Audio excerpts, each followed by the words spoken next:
Welcome to Together Unprocessed, where 5 friends from across the world share real conversations about food, healing, and life. Let's get started. Good morning, good afternoon, good evening, wherever you are around the world. Today we decided we would do a little bit of a demonstration of some fermenting. So I thought we would start today with Kefir, seeing as we mostly carnivore, all of us on this group. And it's been nice to introduce fermented food in that way, because a lot of people think when you do carnivore you can't include fermented foods. So I thought I'd show you today 3 ways to use milk kefir. And that is just going to be the basic first ferment that I'll show you today, and the 3 different ways that you can include it into a carnivore journey. But if you're on a keto or something else, there's so many things that you can ferment, from sauerkraut, kimchi, fruit. There's just so many things that anything you can ferment, and it just makes it alive, and it helps with our gut microbiome. So the 3 things that I'll show you today is I'll show you how to make milk kefir. We'll move on to the fermented butter, because I know Hugo's waiting to learn how to do that, so he can do that. And and then I'll show you another one that I'm busy doing at the moment, which I'm loving, is the kefir cheese. Or it's like a cream cheese, but it's all good. So that's what I'll be showing you today. That's what I'm looking forward to, is the cheese. The butter is... Yeah, whatever, Hugo. I don't think you've been to France. No, they've all got that nice tangy taste, so you're going to incorporate all those things. It's just little swaps that you can do. So swapping out milk for kefir, you can swap your normal butter out for fermented butter, and then I just use the cream cheese instead of having normal cheese, and then you get that overall thing is that you were looking for. So to start off with, to make kefir, it's very simple. You need a few things. You don't need a lot of things. You need some milk. I like non-homogenized milk. You can use raw, but you can also use any sort of milk that you want to. It doesn't have to be dairy. It can be goat milk. Can be, a lot of you people use the nut milk. So every now and again, you just have to feed it through milk again, just to give it, just to help with those microbiomes and bacteria in the actual kefir. You need a glass jar and some muslin so that you're not going to get any fruit flies or anything in as well. And then the most important thing we need is our milk kefir grains. Right on. So you'll see that's what that is. So that's what we're going to use. So it's easy. All we're going to do is we're going to take some milk. It's about 500 mils. So I don't need to measure anymore, but it's about 500 mils that we're going to put in the jar, like that. And then we're going to I've got a teaspoon. We're just going to take our grains, our milk grains, which are just a big cluster of living microbes. And they're alive, and they're going to feed off all the lactose and all that in the milk and ferment. So we're going to put that in like that. And we're going to put this muslin on.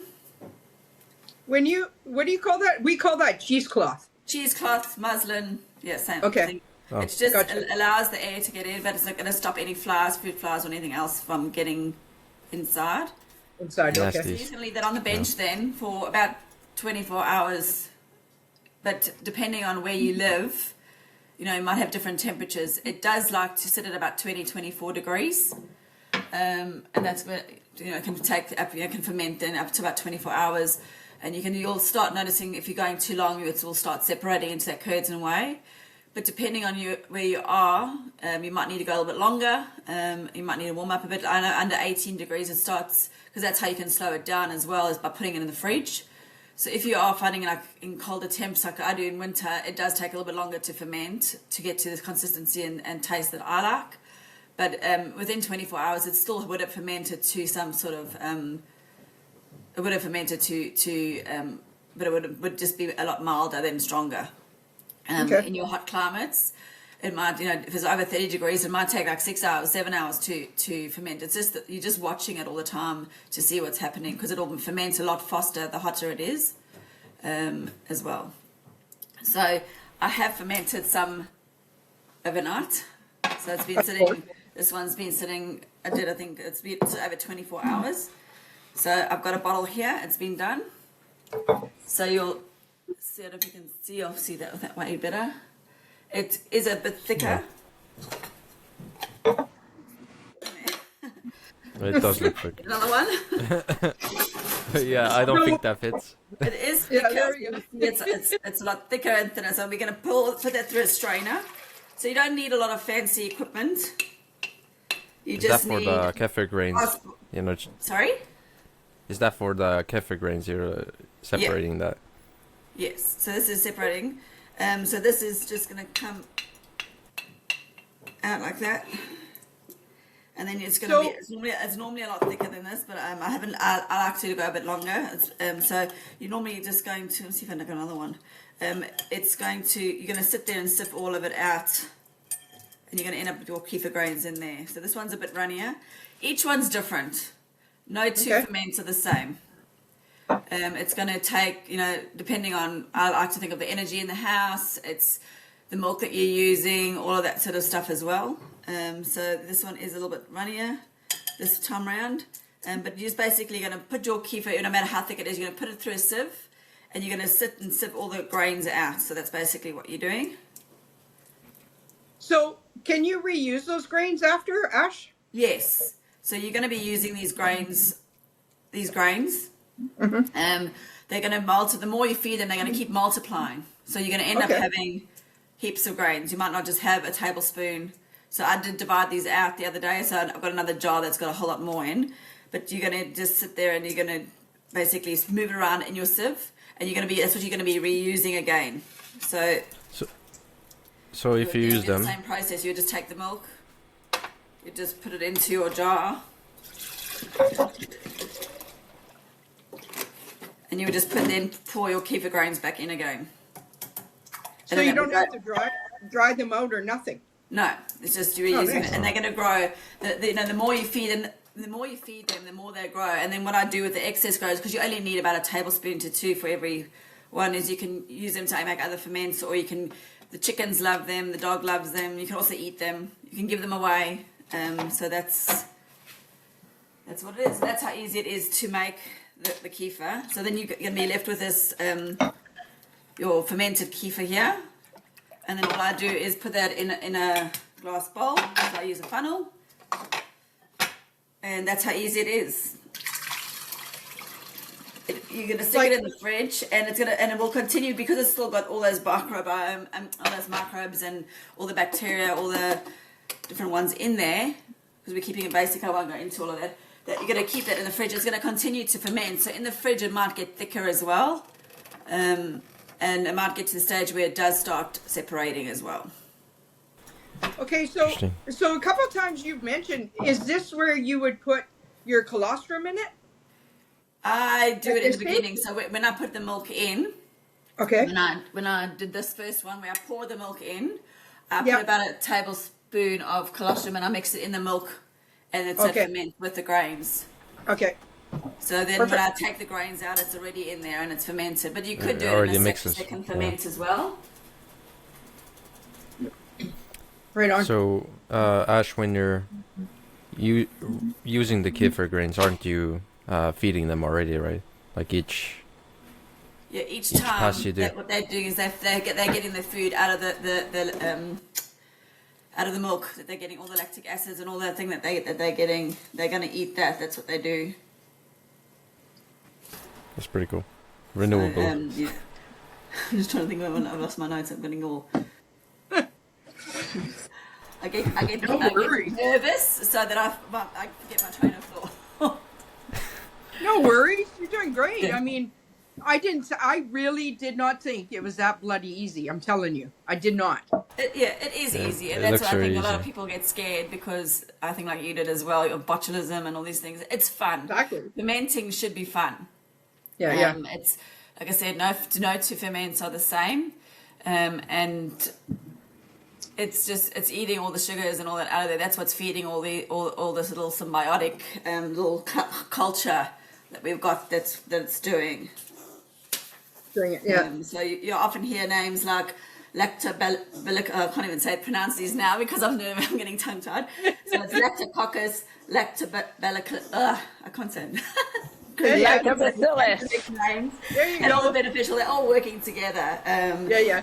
So that's what they're doing, and they just eat it. So that's the basic one. We can get into another episode where we, can get more scientific and go into what they do and all that. But I just thought to start off today, we'll just show you the basics on how easy it is to do it. I'm using grains, so each one's going to be affected by the different milks that we use. Each time it's going to change things. Like I said, I like to think it also uses the energy around us. So I just like to think when I'm making that batch, it's what I need at that time. The store-bought ones are really good as well, but they tend to use more of a culture so that they can try and get that consistency through each one, because they can't have each one coming out differently. That would be a nightmare for them. So they tend to use more cultures. So it's still very beneficial, but I just like to play around with these ones. So you just need to leave it under the fridge for the first maybe 24, maybe 48 hours, depending on your temperature, right? Yeah, just leave it on the bench tops. I've made a little station where I've got my kombucha, all my things, my little ferments going. So it's my little science experiment in my kitchen. But yeah, once I've done it, you can also do a second ferment, which we can get into on another episode, where you can start adding things in. Like I do for the girls, where I add in blueberries, where I might flavour it for them or something like that, and just things like that. So there are different advancement levels that you can do to play around. But yeah, normally once I've done a first ferment, I then stick it in the fridge. It will continue to ferment. That's why I put it in the fridge, because it then just slows it down. To do it. So like sometimes I've left it in the fridge for 2 or 3 weeks. I've come back when I was away. I came back and it started to separate. So all those ones I just use to make. I could actually just put it through the sieve and get the curds and whey back together, or I just use it as through the strainer and I made the cheese. Okay, so that was my question to you, is like, how long can you actually leave it in the fridge? Well, Depends, mine gets right? done pretty quickly, but you can leave it like the one when I went away. It was I think it was 3 weeks and it was still fine. Okay. But again, people just need to look in the fridge, just see, go by it, because it's fermenting. It's taking out, it's not. But if it starts smelling rotten, or it starts getting like a pink layer of mold on it, you need to chuck it away. Yeah, chuck it But away. those are easy signs that you're going to see. It's going to smell rotten. It's going to smell. So that's what I always do. It does, obviously, because it's still fermenting slowly in the fridge, it does become more tangier. So if you don't like that more soury, tangier taste, you might not do that. You might sort of try and finish it in the first sort of week that you have it. Nice. It's sort of like the kimchi too. So when you open it, the longer you leave it, the more sour it becomes, because it's still fermenting. Yes. Yeah, interesting. So you guys are ready to move on to butter? Yeah, go ahead. I mean, and there's no fancy gear. Like, what the heck? It's just straightforward. No, you don't need fancy gear. It's basically a glass bowl, a sieve. I think, and a funnel, like you saw. It's very simple. People tend to try and make it complicated, and it doesn't have to be complicated. That's what, my mentor taught me. It's just very simple things that you can use at home. So with the butter, it's going to be the same sort of process. We're going to use some cream. I like to get pure cream. I don't like to get the ones. So when I make sure, I always read labels, so that it's only got cream and it doesn't have any of the vegetable gums and thickeners and things that they like to add in. So it's going to be the same sort of process as we did with the kefir. With this, we're just going to take. It's thick. We're just going to take some cream, which I got from the dairy again down the road. So I know it's local, and we're just going to pour in. You can normally about 800 mils, and you're going to use 2 to 3 tablespoons of milk kefir. You can use the grains. I've chosen. I used to in the beginning, but it was as it thickens, it gets really, really hard to strain those grains out because the cream is so thick. So I started just using the milk kefir instead, because it's still then fermenting it, but I don't have to worry about straining out any of the grains. I can just put it straight into the Thermomix, and I can just make, just make butter. So yes, so today I've got my things, but if you're wanting to use the grains, which a lot of people do, it's about 1 tablespoon to about 800 mils of cream. I just use, I don't normally measure, but I will for the sake. So about 800, so I'll just do about 3 tablespoons of the kefir that I just did.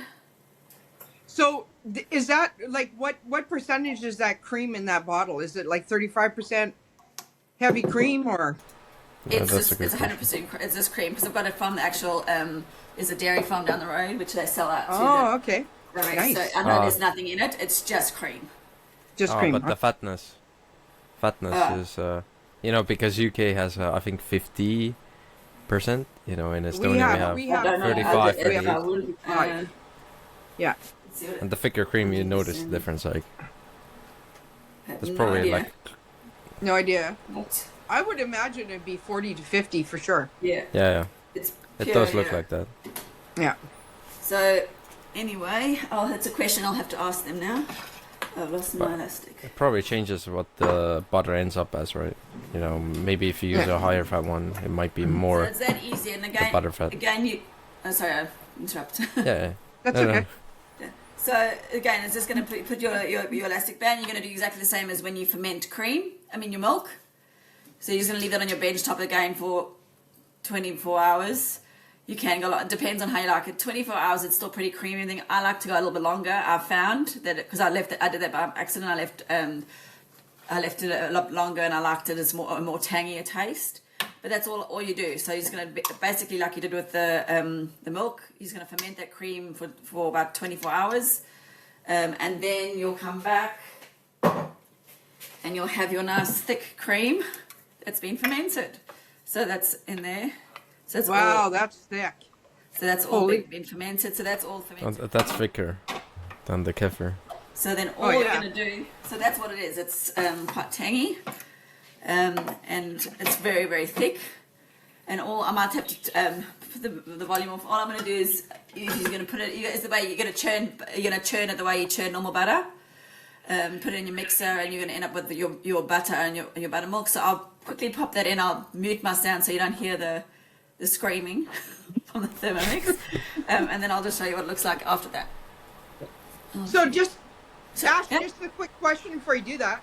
So you didn't use the kefir grains, you just used the fermented kefir you had already done.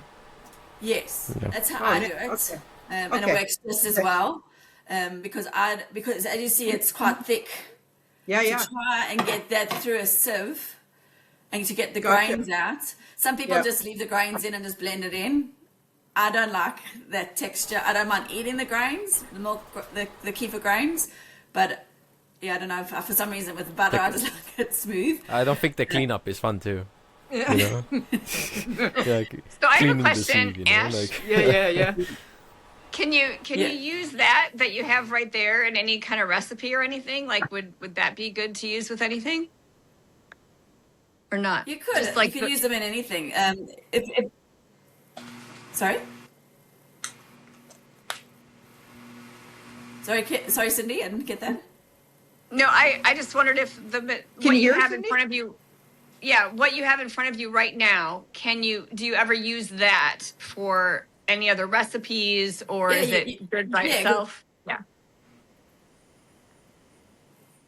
Yeah, I like it. I just eat it like the teaspoons. Yeah, you could use it for anything as well. It's fermented cream, so you could use anything in what you would use cream for.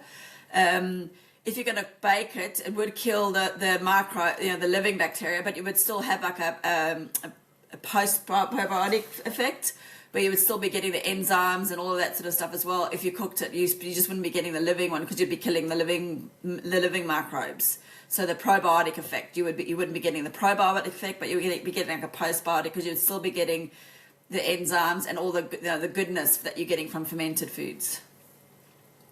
Okay, great, thanks. Right on. Yeah. So I'll just mute this and put this in so I'm just going to pour this in here.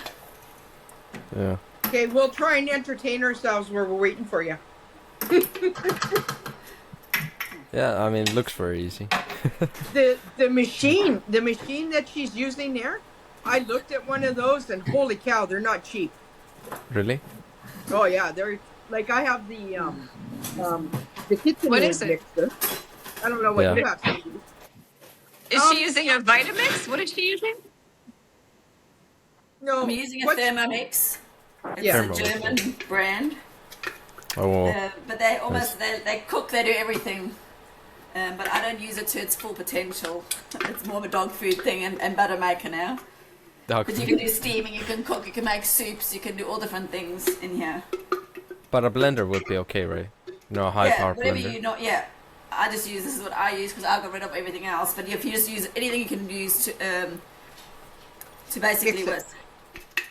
Yeah. Okay. Yeah, because I don't want to do it manually. So when I make butter, and there's a video up on our Instagram too. So you see the after effect of me molding the butter, but I just put it in the KitchenAid, and I put a towel over it because it takes probably a good 10, maybe 12 minutes before it starts separating the whey, and then all of a sudden your thing is bouncing all over the counter and it's spraying up everywhere because the whey is spurting out. But that's how I do it. I just do it in the KitchenAid. If you have the mixture, then yeah. So kind of replicating what you do with your hands. See what it looks like. So I'm gonna put it on me. So good. It's so good. Like you can tell if you buy butter compared to making it yourself, because I get mine down at the creamery here. Oh, it's so good. Fresh butter is amazing, but you know, fresh and fermented, next level. Well, I'm gonna make some now that I know how to do it. I didn't think it was this easy. Yeah, I'm interested too. Yeah, I think the barrier is just the equipment, and but even the equipment is not that much, it seems. I mean, I have some cheesecloths, but maybe I need to repurpose one. But they're pretty cheap. You can get them on Amazon. They're so cheap. Yeah. To get cheesecloth, I got them everywhere. I used to do pickling. And I think it's fun to reuse them, right? Oh yeah, I used to wash mine all the time. I think it is. No bushers. I have a question. I didn't get sick from it, so that's good. Yeah. Go ahead, Sin. Did Ashley say if you could put like some flavoring in the kefir before you're letting it sit there, would that ruin it? Like I was thinking, I mean, I know it's not, carnivore per se, but what about vanilla or something and have like some vanilla milk, vanilla kefir or other, I think she said something about blueberries. Yeah. What are you laughing at, Hugo? Yeah. So when she makes it, because you're in and out, like we hear. No. Yeah, that's true, but it's also what you mean, like vanilla, right? Oh, okay, vanilla cream. Yeah. But no, I'm definitely having some technical difficulties today. What can I say? So if you go into a store, you see the kefirs, like there's vanilla, there's blueberry, there's strawberry, there's cherry, all that kind of stuff. That's all they do. They just have the added extra in it. That's it. When I give it to my dogs, I buy kefir for my dogs. Of course, it's plain, and then I like kefir. I do like kefir. I like it better than yogurt, but I don't drink it like Ashley does. There we go. We're all done. She drinks it like a bottle of beer. This is basically, it's all done. Oh, wow. That's pretty quick. Okay, mine's not that fast. Wow. Holy cow. German innovation, yeah. Yeah, there you go. So that's basically all your butter. And you'll be left with buttermilk. That wasn't even 5 minutes, Ashley. I need to go a little bit longer, but I just thought I'll do it for that. So you're going to end up with your butter. So there's still a bit of, I'll re-whiz this later on. It only takes about 3 minutes in the Thermomix. Okay. But there's your butter. Wow. Okay, that's yum. I'm thinking about other things gone again. So that's your butter. Yeah, we see it. Then with the fermented buttermilk. So there's normally a lot more. So not all the liquid has come out, but you get your buttermilk. So then you can use that to bake with. I give it to the dogs. I give it to the chickens. I bake with it. I just use it in some recipes, in your smoothies, whatever you're going to do. So that's what I do with it all. There's so many things you can do with it all. So that's not whey? That's not buttermilk. That's buttermilk. Really? So when you're doing, so you've got your butter and your buttermilk. So that's the milk, the leftover milk but it's fermented now. So it's going to be a lot better than buying your store-bought buttermilk. A lot of people, you can make pancakes like for the kids. Even if you're doing your carnivore pancakes and things like that, you can always use that in there too, as well. So that's the butter. That's how easy it is. Wow. Did you see that, Hugo? See how easy that was? Well, yeah. So I went into ChatGPT and I said, explain fermented butter to me. And it came back and it says, well, you can buy cultured butter, which is the same thing. Well, I've tried cultured butter and there's no tanginess or anything to it. But it said, when you see that the label says cultured butter, it means it's been fermented. You guys have that? I mean, it's hard to find in stores, but it's not the same thing. I didn't think so. At least when I was in France, it was actually amazing. But I got an artisanal butter too. I think it was, it's not as fresh as you make it yourself, right? But it's pretty close to that. It's like a day or two, like old fresh butter, but it's still fresh and it's fermented. But it's just so nice. It's so creamy and fluffy, and it's just. I love it. And then it's got that tangy taste as well. You can add a bit of salt if you want to, but I just like it like that. And I'll add And salt. how long does it last in the fridge? Nice. Oh, again, it's gone. It doesn't last that long, Kim.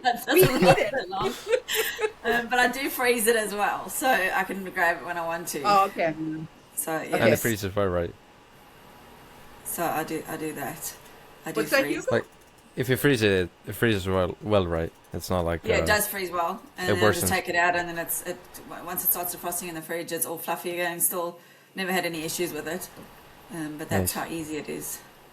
Then I think I don't need to import expensive French butter. And then it's sort of I just feel like I said to you that I'm a big believer in the energy, so I just believe it's then. That batch is then what I needed on that around the energy maybe in the house or whatever of what the milk was doing at that time as well. Does that? I just think it then is adapted to what we need, because my butter that I make is going to be different to the one that you make or that everybody else makes. It doesn't mean it's wrong or anything either. It just means that's what we've done. Yeah. But I think in this case, viewer beware. Like, this can be addicting. It's addictive a bit. So careful. I find with fermented butter, I can't eat as much as with normal butter, because it after a while, because of that tanginess, it's sort of, you can have so much and then that's enough. So I find that I haven't overeaten butter on this way, whereas eating it the other way, like just normal butter, yes, because that just, I can overeat that. We all can. Okay. So just melt it, put it in a coffee cup and sip it. Like steak and butter, Gavin. Just stick some butter in. I used to be able to do that, but not anymore. Can you put salt in it? And at what point would you? Yeah. You can put it in when you're about to churn, or you can just mix it through. Once you've churned it, just sprinkle a bit, and then just mix it in as you're putting it into the bowl. Oh, and the salt idea. Like, you can put entire, like, Maldon salt, those entire pieces, or, it doesn't have to be fine salt. Yeah, that's actually pretty nice. Yeah, and then if that would be really good. Carnivore, you could add in crushed garlic or whatever to make your garlic butters and things like that as well. You could do all that sort of stuff. It's all about playing around and having fun with it and experimenting. Yeah. Nice. I'll tell you what, there's two people for sure. Cindy and I agree, or we believe in that energy 100%.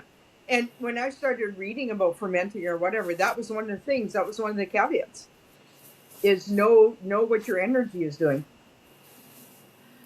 And I have found that, because on the times where I've been really angry or they haven't slowed down, where I've just done it because I need to get it done, as you know, Kim, my kombucha's gone moldy. It's just like, it's like a big fat go away from the universe. Like if you're not going to take the patience. But that's one thing I think fermenting has taught me. It's taught me to slow down because it's my time, and that's why I enjoy it. Everybody's like, but you're just taking on too much stuff. For me, fermenting is the time where I get to be quiet and just do it and just love it. And like you've seen, it doesn't take that long to do these things. I'm not making butter every day. I'm not doing cream cheese every day. I'm doing those occasionally. I'm doing the milk kefir every day, kombucha as well. So it also takes a little bit longer. So I just like doing it. It's just sometimes my quiet place to go to doing it. And I've stopped doing it when I'm angry. Don't be angry. Well, maybe there is a scientific basis to it too. Well, can you guys hear me okay? Because, yeah.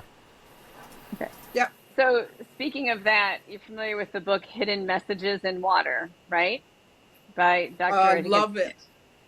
Emoto, right? So, what you could do for that jar that you have sitting on your counter for a day or two, label it and put love or joy or peace or something like that on the bottle.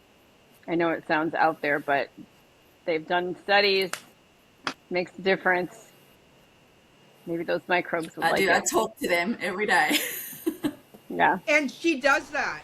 She actually does that. Because we talked about it, and it's like at first, man, you're cuckoo. But then when we really got into it and started talking about it, she does it all the time. And she'd like go over and say, how you doing today? And all this kind of stuff. Like, I mean, it obviously works.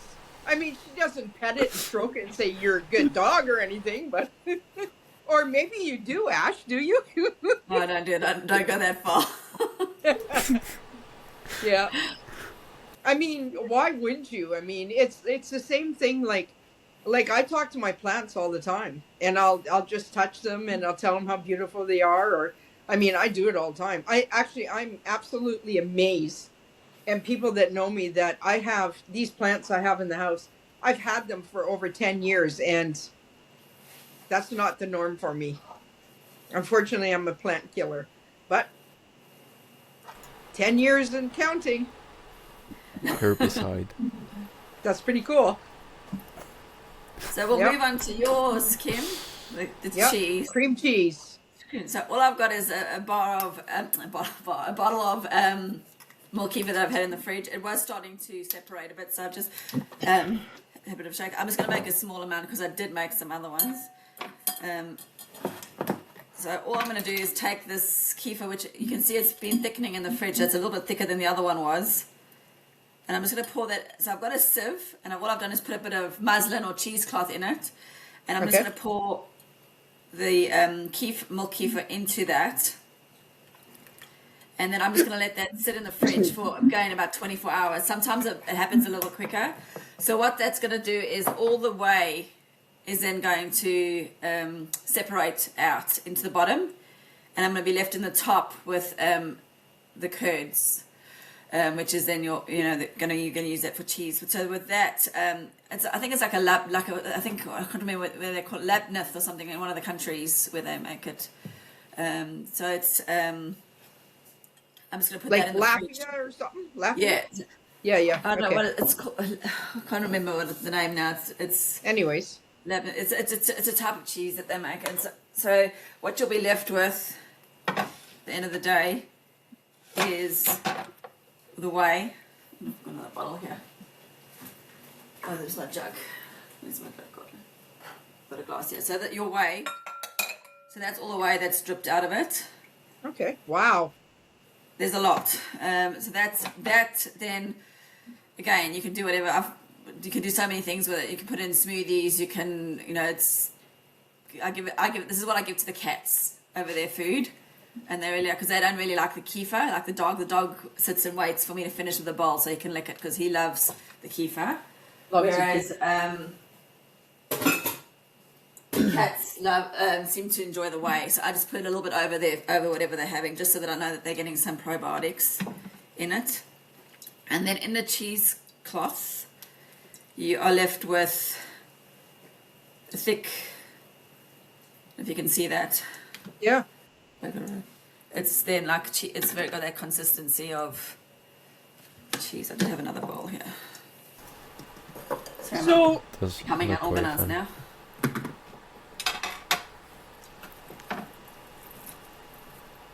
So that's basically, it's like almost like a ricotta. Oh, okay. Yeah. It's that sort of. So with that, I like just eating it plain like that. I might put a bit of salt or pepper on it. But you can also use it for dips. If you're gonna, maybe you can add garlic, herbs, all that sort of stuff to it. If you're not carnivore. But yeah, so you can use it as, or you can just use it as cheese. You can it's basically a base, and you can use whatever you want. Add to that. As I said, I like it plain, but I like most things plain. So that's your that's pretty easy that was. Yeah. I mean, like, that's just so darn easy. I mean, seriously. You can also put, you can also then add fruit as well. If you wanted to make like a fruity one, or like a more of a yogurt consistency, you could do that sort of thing as well. But that's what I like doing. I just, so that's how I do my little ferments. They're not probably how everybody else does, but I've done it, adapted it to what suits myself and my family and what I enjoy. Everybody's got a different way of doing it. So there's no right or wrong way. It's long, to me, as long as you're doing it, that's what I believe. Yeah. And where can people get grains? There are a lot of places online. So if you go, there are a lot of groups out there as well, all around the world. But there are a few. I know that in America there's one called Cultured Life. They do all different types of. I can put the website in. We can put the website in the show notes. I know that they ship out a lot of places, but if you go into a lot of there are a lot of different Facebook groups in your area. Like I know there's one there's a Kefir Australia. There's then there's just a general Kefir one. So if you just pop on those and say, I'm in this area, does anybody have any grains? A lot of people are willing to share. I just give them away. But I know there's some people that do sell them. It's the same as my scobies and stuff. If somebody wants one, they multiply so quickly that I just give them away. And if I don't give them away, I just give them to the chickens or the dog, or they all love them. So it's just good to get, if you're wanting to do fermenting, to get into a group on Facebook, and people share, and if things are going wrong, it's how you troubleshoot. Oh, I did this and this is what happened, or it's looking a bit funny. What do you guys suggest, or what I do? People are willing to help you in that community. Yeah. And so when you do one of the things I was thinking about, like for my dogs or whatever, like it's when I just give them straight up cream or something like that, that's not good for them. When you give them the whey, that is the lactose taken under that whey by that part? Yeah. Okay, so all right. Good to know. Most of it is taken out. That's what it's feeding off. But it's got the probiotics and everything in as well. So I don't give them a lot. I probably give them like half a teaspoon. Okay. And I'm just putting it on. Half a teaspoon to a teaspoon, just drizzled on there. So it's also liquid then as well. So I just feel like they're getting a bit. If they're not drinking anything, they're getting that as well. My one cat's got pneumonia at the moment, so I'm making sure that that's on her food, because she is on an antibiotic, and it's just sort of helping them as well. Turbo as well, I'll just drizzle a bit on his food. I'm not giving him a whole 250 mils. I'm just giving them a little bit, and that's what Sean Amara, he's all that talks about fermented foods, especially in Carnivore. It's just being living, and it's not about having quantity. It's just it's just having that little bit, even just having a little bit of putting a little bit of that living microbes in your gut is then going to help build other ones and kill the bad ones, and help harvest all the good ones and get them to grow. Because a lot of the things we have done, we've sterilized, and a lot of those bacteria aren't available anymore because we've killed them in our guts as well. And you're going to get those microbes from things that you touch, and the more people you're around, we pass them all on as well. Yeah. I have a question for you. Sure. Ash. So my son, my son is super lactose intolerant, and I was just wondering, like he can't have cream cheese. There's so many things he can't have. If you're using this to make cream cheese, is the lactose pretty much removed? And could he tolerate that cream cheese possibly? What do you think? It's a lot of people who don't drink milk and all those sort of things have started using a bit of kefir. I obviously can't guarantee anything. It's just about testing it and seeing and having it a little bit and seeing what reaction. He might not do well on it. He might, but it is with the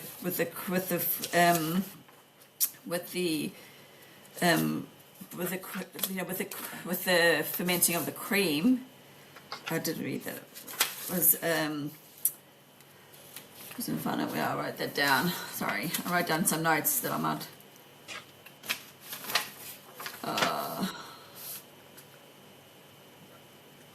No worry. Well, you're looking at that. It was taking out the last of the lactose. So with the fermentation, it is eating that. I was trying to just. Sorry, I lose my train of thought.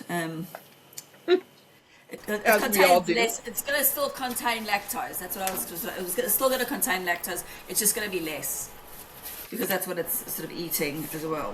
And it depends on what you're making exactly, right? So yogurt, kefir.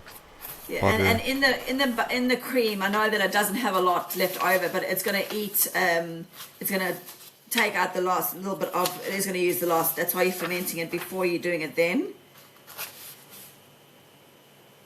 So on the second last page that you wrote it, Ash, it's, I wrote down. The longer you ferment it, I'm just trying to remember everything, and I get nervous on these things, so I have to use my train of thought. Well, it doesn't show, so there you go. And another thing too, for our followers and listeners and viewers or whatever, we have a PDF you'll be able to download as well with the recipes and how to do what we watched today. Yeah. So if there's any residual lactose in the cream, that's what the fermenting. That's why you ferment before you make butter, because it's going to take out any of the residual lactose that's in there before the fat is separated. So then so it's going to eat but again, it might not take all of it out. So I wouldn't say I'd tread very carefully.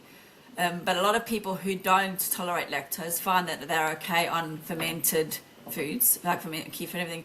But again, it starts small. I wouldn't have a lot, I would only start like half a teaspoon or whatever. And that's even with starting on kefir if you haven't ever had it before. Don't just go drink a whole big glass, because having that amount of bacteria going into something might bloat you, might make you feel sick, whatever. I have worked myself up to probably a glass, and that's what I'm comfortable at. My kids and all of them, they have a shot glass, like a small shot. That's all they have, and that's enough. They won't drink more than that. My one daughter doesn't even like the kefir at all. She'll have, she'll have other things that I make. She likes the kombucha, so she'll drink kombucha, and then I know that she's getting some of the microbes as well. So it's just about trying all these things. But I know that that's. But again, each person's different.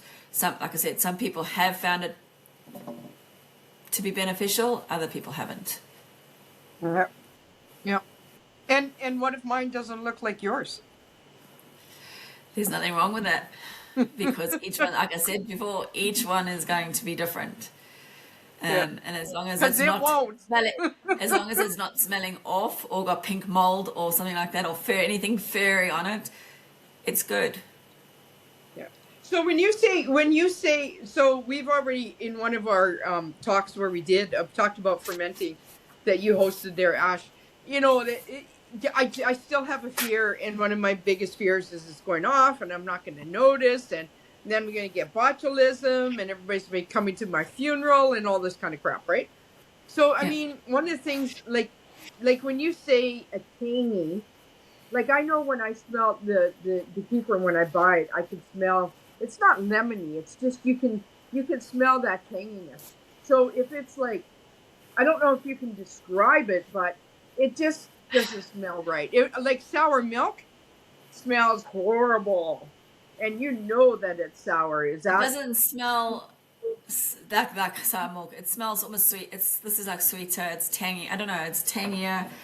I don't know how to describe. How to explain it? But I know when something's off, and it's just. it's different. You'll see it's different. And as long as, like I said, if it's got pink mold and all that, that's when I know it's sort of going off. It's going off. But normally it's, you can see smell when it's off, or you like if it's, because it also gets a little bit of like in your second ferment, it tends to get a little bit fizzier. But it's you'll know when it's off. When you start gagging, and all you need to do is you don't need to start with as much as I did. Like you don't need to start with a liter. Start with a small jar. Start with 250 mils. You can just do a cup. You just halve the amount of grains. You don't start small until you get comfortable making it. So that if it isn't, you can then just chuck it. Chuck it out. So Ash, chuck it out. I do have a question. Like, let's say as long as it's not scientific. He'd answer that himself. I know that. It's not that bad. You can just. This is just a more like practical question, Like, let's say you don't have access to Kefir grains, or you can't find any, right? Yeah. Like from, other people or just in the store. Like you just can't find it. What would you? Is it okay to use like raw dairy? And, would that even work? Just letting raw dairy ferment by itself, because it does have those microbes, but it doesn't have the same, same species, right? So would that even work? And vinegar. could you use like kefir and just start your own culture with that way, or how? You like, can, is that an option? You should be able to find grains. Getting raw. People do ferment raw milk, but you need something to ferment. You can't just leave it on the bench top and expect it to ferment, because it's not going to do that. It's going to go off. Yeah. Because you've got nothing really eating it. So, you do either need a culture, or the grains. You can also get them on eBay and I think on Amazon as well. So. A lot of people start off with the cultures, and then once they've got that under pat, they then move onto the grains, because obviously you are getting a few more different bacteria in the live cultures and everything than you are getting in the normal in the grains. In the culture, they tend to be pretty standard. That they sort of know what they know the ones that they're putting into that. Majority of the time, they should know what they're putting in. If that makes sense. But I would be, I'd be careful about just leaving it on the bench top with nothing inside. Yeah, it usually goes bad. Yeah. Okay. So when people when they, like I see this on, because everybody knows I'm a TikTok addict, as in, hello, my name is Kim and I'm addicted to TikTok. It's like, you'll see them and they do their milk or whatever, and they add lemon or vinegar. That's not fermenting, is it? That's just separating? That's more, if they're using vinegar and all that sort of stuff, that's more pickling. Okay. So you can also get books. You can also get different books. And we'll put a link for that book too. Pickling, fermenting. When you're using more brine, there's pickling and fermenting. So when you're using salt and all of that, that's like with the sauerkraut, I only use salt to ferment. A lot of people use other things as well. But that with making sauerkraut, I'm just using a good quality, either Himalayan or a sea salt that you're putting on, and you're actually just you're massaging that, so you're getting the microbes and everything that are already on that cabbage to do the work, to do the fermentation on that. But when you're starting to add sort of like waters and all that sort of stuff, and then sort of, I don't know a lot about pickling because I haven't done it before, but that's also using more vinegars and brines and things like that too, which I don't tend to use in fermenting. But there's different types of fermenting as well. There's so many things if you start reading, start learning. It opens up endless different ways to do things as well. Right on. Yeah. Yeah, I'm going to buy that book. Just so they held it up. I'll show you. It's got I'm addicted to books too. It's a really good book. So it's got the live fermentation. To everything. And that's not. It'll show you. You can also do like raw pickling. You can do raw pickling and lacto fermentation. So you can also ferment. You can ferment with the whey as well. That's what you can do as well. So often, like if you're going to ferment fruit, I'll just put some strawberries and everything if they start going off into a jar. And you can put a bit of whey with that. That's going to then ferment it, which you can then make like a jam. You just put that in the Thermomix and whiz it up, and then it's almost like a jam as well. There's so many different ways to do things. You can either ferment or you can pickle. There's different ways of doing things. Watching Dr. Sean Amara, and when he opens his fridge, it's like, holy cow. Like, it's all ferments in his fridge. He's got everything and anything you can imagine, like fruit, vegetable, kefir. He's got everything in there. And he uses it all the time, and he'll mix it up too. So he'll do like a tablespoon or a couple tablespoons, and it might be some fruit or it might be some vegetable or whatever. And like just what you're saying in that book, it's unlimited what you can do. Yeah. Yeah. You can, and then it also has a section where you can actually make like body products as well. You can take the scobies and you can dry them out, and you can even wet. I think you can just you mush them all up, and you can make like body scrubs and things like that as well. You can make vinaigrettes. You can do there's so many things. You can make pet treats for dogs and cats as well. So it's all these different things that you can do. Who's the author of that book, Ash? Susan Crowther and Julie Fellin.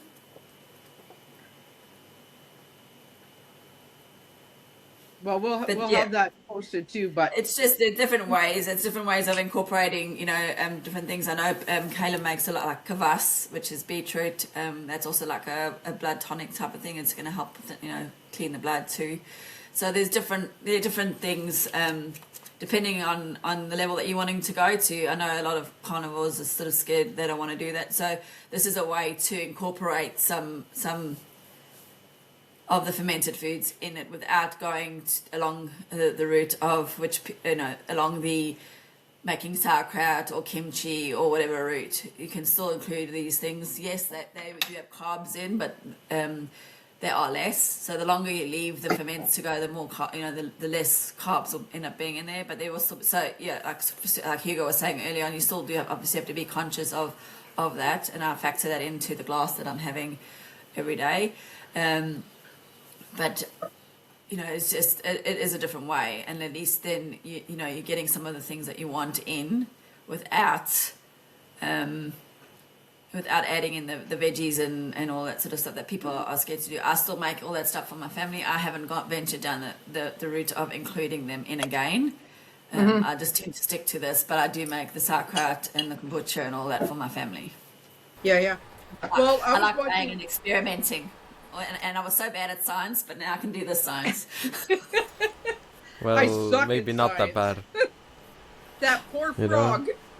Oh no, that was biology.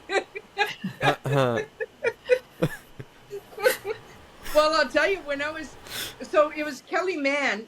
I just recently watched an episode with Kelly Mann, and he did an episode with Sean Amara, or Dr. Amara, and Kelly now drinks sauerkraut juice.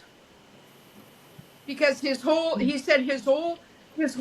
person, like what he thought was like carnivore was the end all be all. He learned so much more from like living foods and stuff like that. Like, I mean, I got my sauerkraut in there. I started using. I find I feel better, So. Well, yeah, I used to do a lot of fermenting before I started carnivore, and then when I started carnivore, I stopped doing it all. I thought I can't have any of that and everything. And I was doing great until the point where I wasn't, and I felt like something was missing. And it wasn't until Caleb came back. He's the founder of the Love Your Guts range, the founding father of the Love Your Guts range in Tasmania, where they would do sauerkrauts, kimchis, all that sort of stuff as well. So he also does workshops and things, and I've learnt a lot of stuff from him.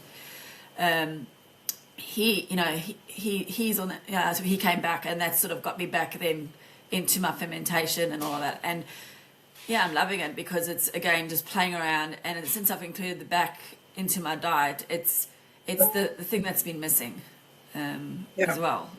He does do workshops too if you're in Tassie, and I shouldn't be plugging him, but I am plugging because he is a world of knowledge, and and he if you can explain it and show you how to do things, it's a lot easier to have that from someone. Yeah, we're plugging him because we're gonna have him on as a guest. You're gonna bring him on as a guest, and I'm looking forward to that. Huge! I can't wait. Yeah. Well, I personally find that fermenting makes things more tolerable. Dairy as well. I mean, it depends on the dairy, but it makes it more tasty, and yeah, it doesn't irritate my body as much. So, especially really long aged cheeses, because that's basically fermentation just on long term, right? Yeah, see ya. Thanks for joining us. I'm glad you're back, Cindy. Yeah, thank you, Ash. That was great. Thanks. We missed you. Missed you too. More to come. Bye. You See bet. So yeah, I think. Go ahead, Hugo. Sorry. So I think fermenting is a good way to, bring accessibility to people who, normally wouldn't react well to dairy. I know, a lot of those people. They just find that when they have dairy products, they just don't seem to do as well with them, and they greatly benefit when it's raw dairy, but it still causes some reaction. So I think raw dairy plus fermentation makes it even more accessible and better. It does, because it's pre-digesting. That's what fermentation is. It's pre-digesting of your food. It's making the enzymes and all that in food more bioavailable than just if you ate that fruit or vegetable or whatever it is you're eating and let your body handle it. We don't have a lot of the enzymes in order to break down a lot of the food. So if you're eating, and that's what fermentation does, it's just breaking those enzymes and all those things down that we can then absorb everything. Yeah. Which is a more absorbable format. I was just Dr. Paul Saladino. I was watching him because I like him. I like how he brings together all the wellness of everything, not just eating.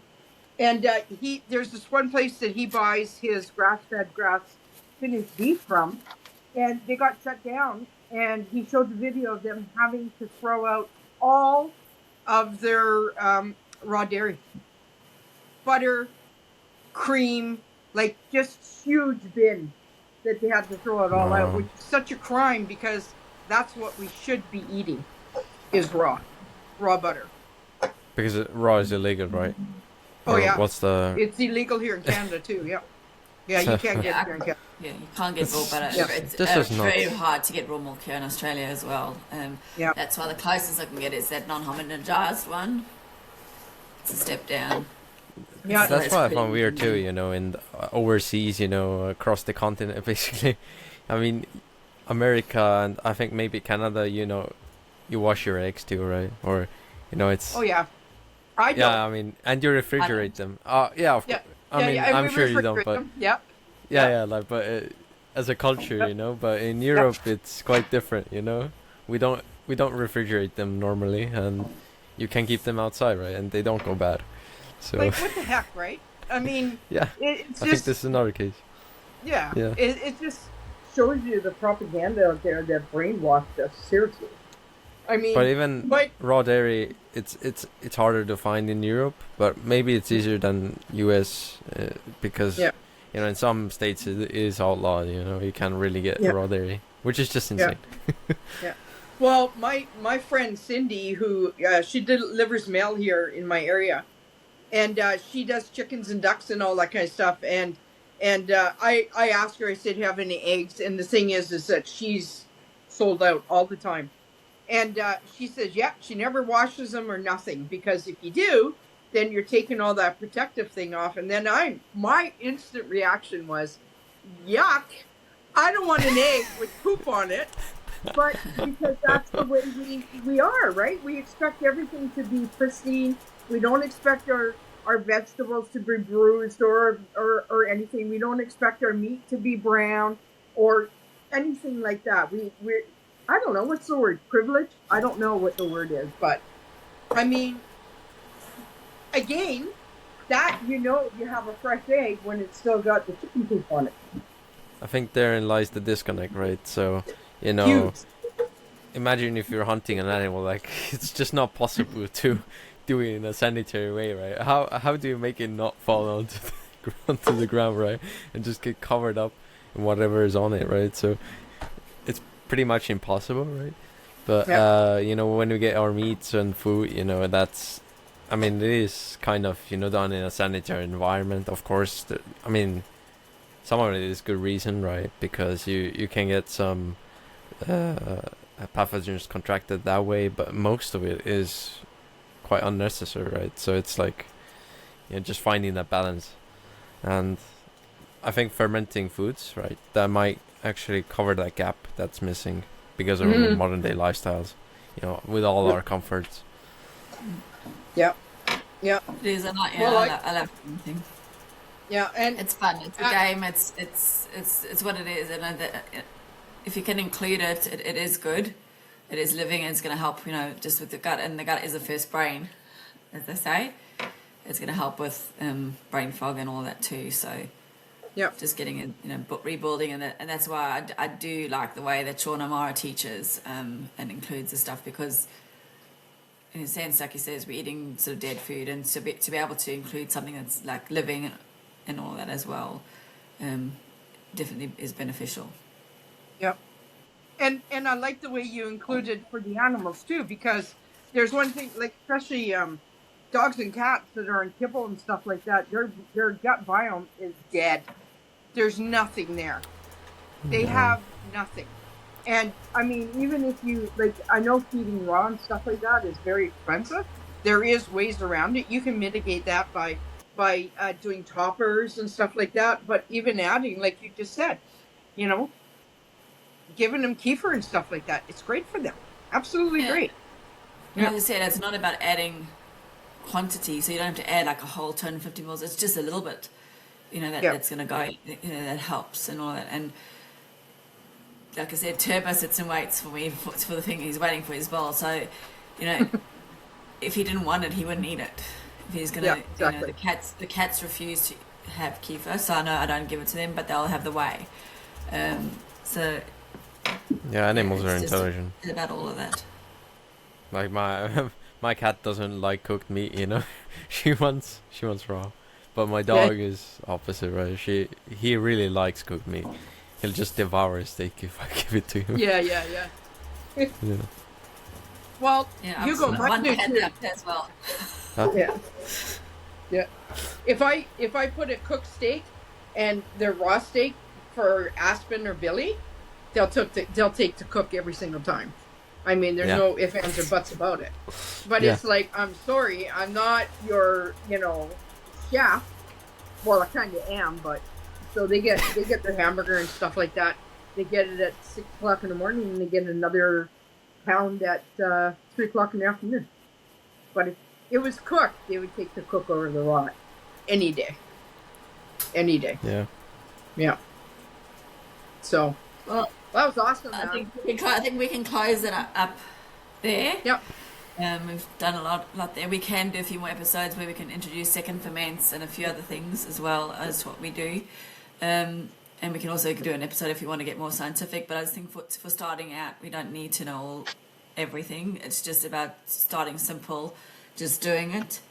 Fermentation does reward observation more than precision. So it's just about observing, seeing what's happening, just judging it, keeping it simple, pay attention, and let the biology do the work. The rest of it, you know, that's what it's there to do, and then we can include it.